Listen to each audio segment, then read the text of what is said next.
ఒకటే పనులున్నది ప్రభుత్వం మొత్తం. కమిషన్లు కమిషన్లు కమిషన్లు, 20% కమిషన్లు, 30% కమిషన్లు. మొన్న ఒక మంత్రి గారు చెప్పిన మీరు విన్నారు, కొండా సురేఖమ్మ పుణ్యం కట్టుకున్నది. ఆఖరికి ఒక్క మాట మాత్రం నిజం చెప్పింది. మా ప్రభుత్వంలో ఫైళ్లు కదలాలంటే మంత్రులు చేయి దడపందే కాదు, కానీ నేను ఒక్కదాన్ని మాత్రం మంచిదాన్ని మా వాళ్ళు అందరూ లంగాలని చెప్పింది. ఆమె నిజాయితీ. ఆమె సంగతి నాకు తెలియదు కానీ మాట మాత్రం చెప్పింది, ఖుల్లా చెప్పింది.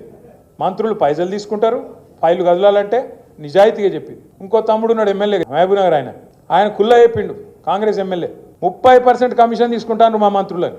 ఇక ఆఖరికి కాంట్రాక్టర్లు వచ్చి సెక్రటేరియట్లో ధర్నా పెట్టిండ్రు. ఉప ముఖ్యమంత్రి బట్టి విక్రమార్క ఛాంబర్ ముంగట 20% కమిషన్ 30% కమిషన్ నీకిస్తే మాకేం మిగులుతుందిరా భయ్ అని చెప్పి వాళ్ళు. ఇదంతా ఎందుకు చెప్తున్నా అంటే ఇక కమిషన్ల లొల్లి మొత్తం ఊరూరికి పోయింది, గ్రామ గ్రామానికి పోయింది, మనిషి మనిషికి పోయింది.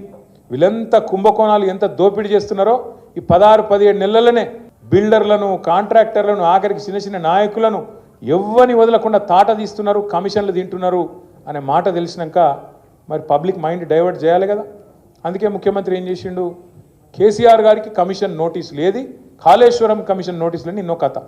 ఇక అది రాగానే మిగతాన్ని మరుగున పడతాయి. కేసీఆర్ అంటే మొన్న ఎట్లుంటుందో వరంగల్ చూసిరు కదా, మీరు చూసిరు, వచ్చిరు అందరూ.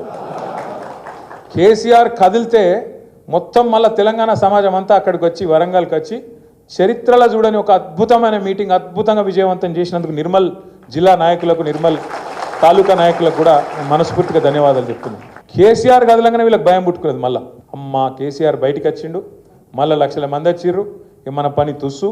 కాబట్టి ఏం చేయాలి, ఏదో ఒకటి చేయాలి, నోటీసులు ఇవ్వాలి, ఏదో జరుగుతుందన్నట్టు బిల్డప్ ఇవ్వాలి, ఏదో ఒకటి చేసి మన వైఫల్యాల నుంచి, మన అటర్ ఫ్లాప్ గవర్నమెంట్ నుంచి ప్రజల దృష్టి మలచాలి.